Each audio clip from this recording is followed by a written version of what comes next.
Bonjour tout le monde, c'est Vanessa. Je suis ravie de vous retrouver sur ma chaîne J'optimise mon budget. Pour me présenter brièvement, je suis mariée, nous avons 4 enfants, 3 ados et un petit. À partir de ce mois-ci, j'ai décidé de tenter l'aventure des budgets avec les enveloppes. J'entends beaucoup de personnes en dire du bien pour mieux gérer son budget. Je me suis dit pourquoi pas. Après tout, si on peut faire quelques économies et voir où est-ce qu'on dépense, ça peut être intéressant. Alors, j'avais déjà commencé à pré-remplir au niveau de mes charges et de mes entrées et on va pouvoir rentrer ensemble les chiffres correspondants. Donc pour le mois d'octobre 2023, alors au niveau de nos entrées, donc mon mari devrait recevoir son salaire d'ici 2-3 jours. Donc il va percevoir 2400 euros. Alors, lorsqu'il reçoit en plus, on le met de côté. Donc, c'est pour ça qu'on se base toujours sur les mêmes chiffres. Moi, mon salaire a été versé hier. Donc, c'est 1200 euros. Et par rapport à la CAF, nous percevons 232 euros. Alors, j'arrondis toujours à l'euro. C'est beaucoup plus simple pour moi de calculer. Donc, il ne faut pas s'inquiéter. Vous ne verrez pas spécialement les centimes. Donc, ce sera peut-être plus dans les enveloppes qu'on verra les centimes. Donc, nous avons un emprunt immobilier pour notre résidence principale qui est de 1055 euros. En électricité, il a augmenté au mois d'août. On s'est pris 10%, donc nous sommes à 205 euros par mois. Au niveau de l'eau, actuellement, nous sommes à 27 euros. L'assurance maison, on est à 45 euros. Pour Netflix, donc comme beaucoup, on est à 14 euros.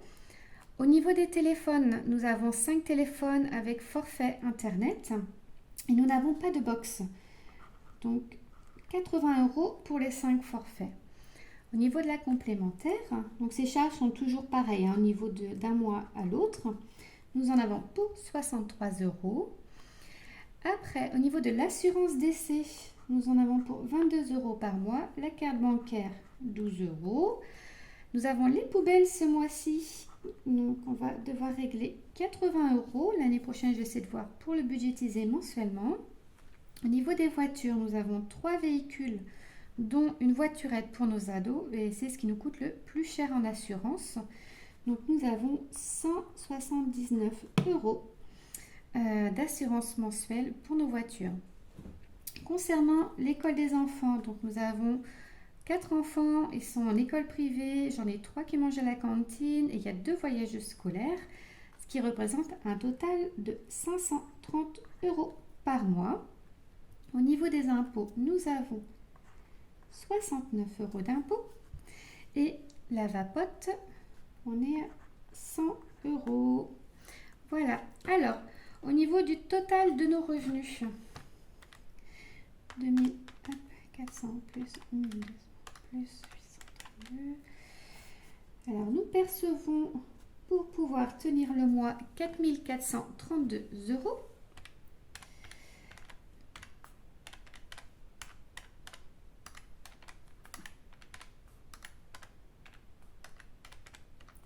Je fais le calcul de nos revenus, de nos dépenses, charges fixes. Donc, nous avons, hop, je ne sais pas si j'ai bien calculé, je vais recommencer, 1000 plus 205, plus 27, plus 45, plus 14, plus 80, plus 63, plus 22, plus 12, plus 80, plus 130, plus 100.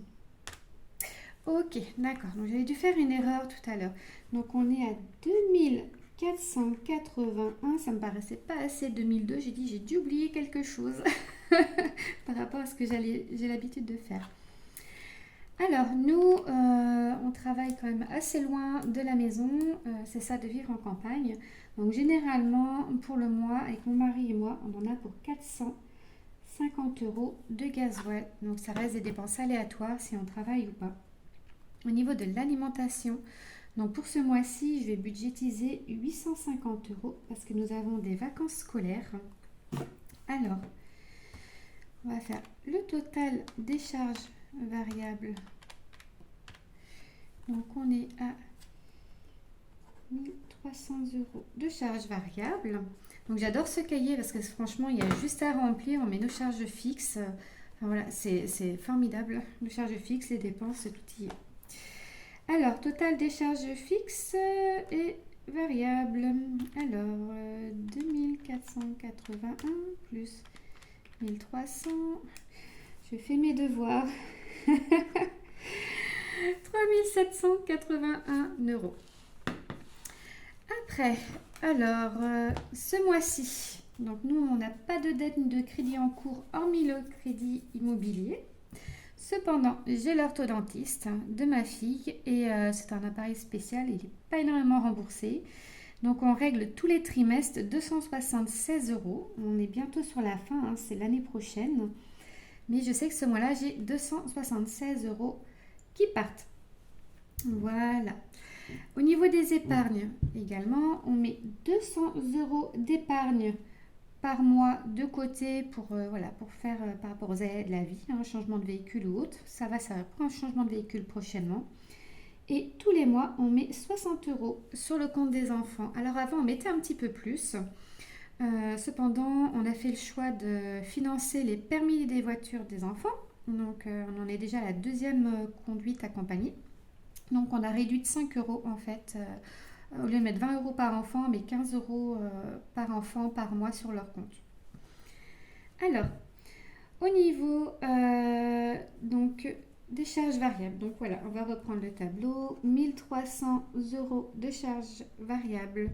Les charges fixes sont de 2481 €. Dette et crédit, il n'y en a pas. Après, au niveau de l'épargne, j'ai 260 €. Voilà, total de l'épargne, 260 €. C'est bizarre, c'est qu'il ne met pas le suivi des dépenses au niveau des remboursements, mes dettes et crédits. Ben, moi, je vais mettre l'autre en fait. C'est beaucoup plus simple parce qu'il manque une petite case pour mettre celle-ci sur les dépenses. Donc, on va mettre 276 € parce que finalement quand même ça sort, hein. Alors c'est parti, 1300 plus 2481 plus 276 plus 260, ça fait 4317 €. Donc en dépenses ce mois-ci nous aurons 4317. Donc si je reprends nos revenus, 4432 moins 4317, il nous restera 115 €. Donc pour remettre dans d'éventuelles enveloppes, mais également au niveau des enveloppes, j'ai d'autres choses qui vont aller dans les enveloppes, on va voir, comme l'alimentation et tout. Mais j'ai un delta pour ce mois-ci de 115 €. Alors je sais que ça... Pour certains, ça peut être chouette. Moi, je trouve ça pas beaucoup parce que j'ai pas énormément de marge de manœuvre. C'est pour ça que d'ailleurs, j'ai commencé les enveloppes budgétaires. Pour commencer, alors, on va voir pour les enveloppes espèces et virtuelles. Donc, moi, j'avais déjà commencé à réfléchir comment faire parce qu'en alimentation, généralement, je fais tout à la carte. J'ai toujours tout fait à la carte. Et c'est vrai que quand j'y retourne au magasin, je refaisais la carte. Donc, j'avais pas un réel aperçu de ce que je dépensais. Donc je me suis dit, je vais faire une partie enveloppe virtuelle pour tout ce qui est drive et une partie alimentation. Donc comme moi, ce mois-ci, ça va être un mois à 4 semaines jusqu'à début novembre. Donc j'ai prévu sur les 850 € de mettre 200 € par semaine, sauf la semaine 3 et la semaine 4 où je mettrai 230 et 220, un petit peu plus, que j'aurai le repas du midi des enfants. Donc au niveau des enveloppes espèces, alors je me suis fixée pour la première semaine 110 € en espèces, la deuxième semaine pareil, la troisième semaine j'avais mis 140 et 130, donc ça fait 490 € que j'avais prévu en espèces. Donc 850 € moins 490, donc j'aurai 360 € en enveloppe virtuelle qui me servira à faire mes drives. Après, au niveau santé, ça c'est sur c'est sur l'enveloppe des 115, voilà. Parce que j'ai mon enveloppe alimentaire, je découvre vraiment, donc je sais que mes catégories vont évoluer, clairement. Je suis en phase de compréhension de mes finances, donc c'est pas le plus facile. Alors, au niveau gasoil, donc pour nous, tout est, au niveau du gasoil de l'essence, tout est franchement fait par carte.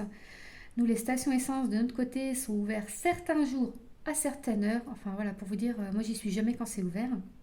Donc je préfère prévoir par carte et j'aurai des trackers pour réaliser tout ce qui est virtuel. Ensuite, alors il me restait 115 € si vous vous souvenez de battements. Donc je me suis dit, je vais commencer à faire des enveloppes pour quelques catégories au quotidien. Donc au niveau santé, je m'étais dit on mettrait 10 € par mois. Alors c'est vrai que le mois dernier, par exemple, j'ai dû aller en pharmacie. J'avais acheté une petite babiole en pharmacie. J'en ai pour moins de 10 €. Mais bon, c'est mieux quand même voilà, de prévoir un budget santé. J'aimerais bien prévoir 50 € de budget enveloppe santé. Une fois que celle-ci elle est faite, je la mettrai de côté. Au niveau loisirs, alors c'est vrai qu'on ne va pas avoir grosse enveloppe loisirs ce mois-ci. Ce sera plutôt du shopping pour faire sûrement des activités. On verra comment se déroulera le mois. J'avais prévu 30 € pour le mois pour faire des achats activités. Alors généralement, moi je vais chez Action. J'en ai déjà pas mal des activités. C'est des petites choses qu'il faudra compléter lorsqu'on les a utilisées. Au niveau scolaire, alors moi ce que j'appelle scolaire, c'est plus les achats que l'école nous demande. En ce moment là, je vais avoir les ados qui vont avoir besoin de livres demandés par le prof de français. Donc j'ai prévu 20 € en enveloppe virtuelle pour les livres. Et c'est bientôt Noël, ça j'adore. Donc je vais commencer à budgétiser et à regarder pour faire le Père Noël en fin d'année. J'ai prévu 55 €. Alors je vais peut-être commencer par mon petit dernier, c'est beaucoup plus simple. À 3 ans et demi, 4 ans, c'est beaucoup plus simple. Les grands, ils ne savent pas encore ce qu'ils aimeraient. Et puis, comme pour mon dernier, j'aime bien acheter aussi d'occasion quand c'est possible. Je fais énormément d'économies en achetant sur Vinted par rapport au neuf. Donc c'est vrai que ça augmente en fait mon shopping sans augmenter le tarif. Voilà. Alors j'ai commandé sur internet des enveloppes budgétaires. Je devrais recevoir ça cette semaine. Mais je me suis créé quand même voilà, des petites fiches pour pouvoir savoir où est-ce que je mettais l'argent. Mais je vous ferai un upcycling lorsque j'aurai reçu mon colis. J'ai hâte. Alors, dans mes enveloppes virtuelles, on va faire les totos jusqu'au bout. 490 plus 10 plus 30, on est à 530 € d'espèces. Donc ça, je le savais, donc je les avais déjà retirés. Ils sont ici. C'est vrai que ça me prend du temps la compréhension, donc je préfère préparer en amont mes enveloppes, comme ça je sais où que ça va et je sais également les dépenses. Et en enveloppe virtuelle, donc plus 450, plus 20, plus 50, oula attendez, j'ai fait n'importe quoi. 360 plus 450 plus 20, non c'était bon, c'est moi qui ai été trop vite. Donc en enveloppe virtuelle, on aura 885 € ce mois-ci. Ce qui nous fait un total de 1415 € d'enveloppe virtuelle et d'enveloppe en espèces. Alors, moi, comment je gère mes enveloppes virtuelles? J'ai ouvert un compte chez Boursorama. Donc généralement, je vais laisser sur le compte courant. Sur les 450 €, mon mari il a aussi la carte du compte courant, forcément, enfin du compte joint. Donc je vais laisser à peu près 250 € pour son essence. Et moi, je vais virer 200 € sur le compte que j'utilise pour les dépenses variables. J'ai commencé au mois de juin et clairement, déjà, le fait d'avoir un compte pour les charges fixes et un compte pour les charges variables, mes enveloppes virtuelles variables, franchement, c'est top. En début de mois, je vire la somme correspondante. Donc moi, ça va être, pour résumer, ça va être 685 € que je vais virer sur Boursorama. Ça va me permettre de dépenser ce que j'ai à dépenser en enveloppe virtuelle. Mais également, ce qui est bien sur les comptes en ligne, c'est que dès qu'on fait la dépense, c'est affiché, mais dans la seconde, c'est affiché en déduction sur le compte. Donc c'est vrai que les dépenses se passant souvent le vendredi soir, samedi, dimanche, enfin voilà, on va dépenser tout le week-end sans voir le lundi. On va attendre à combien on est rendu sur le compte. Enfin, j'aime pas trop ça. Donc le compte joint, charge fixe et la partie variable essence de mon mari. Et sur Boursorama, donc j'ai toutes mes enveloppes virtuelles et honnêtement, j'ai plus besoin de piocher actuellement, ça fait 2-3 mois que j'ai plus besoin de piocher sur mon compte d'épargne de précaution qu'on mettait 200 euros. À chaque fois, je mettais 200 euros et j'étais constamment en train de piocher dedans en fin de mois parce que je ne savais pas où partait l'argent. Donc maintenant, je sais. Voilà. Alors, donc pour résumer, j'ai fait des catégories. En fait, je pensais avoir acheté des enveloppes, mais je me suis fait avoir, j'ai acheté des cartes. Donc, j'avais trouvé ça super sympa. Et c'est très joli. C'est moi qui les ai, comment on appelle ça, personnalisées. Voilà, je cherchais mon mot. Donc au niveau alimentation, donc je vais tout mettre dessus. On était à 850 euros alimentation. Donc je fais 1, 2, 3, 4. Donc ça fait 200. 2, 3, 4, 5, 300. 4, 5, 400.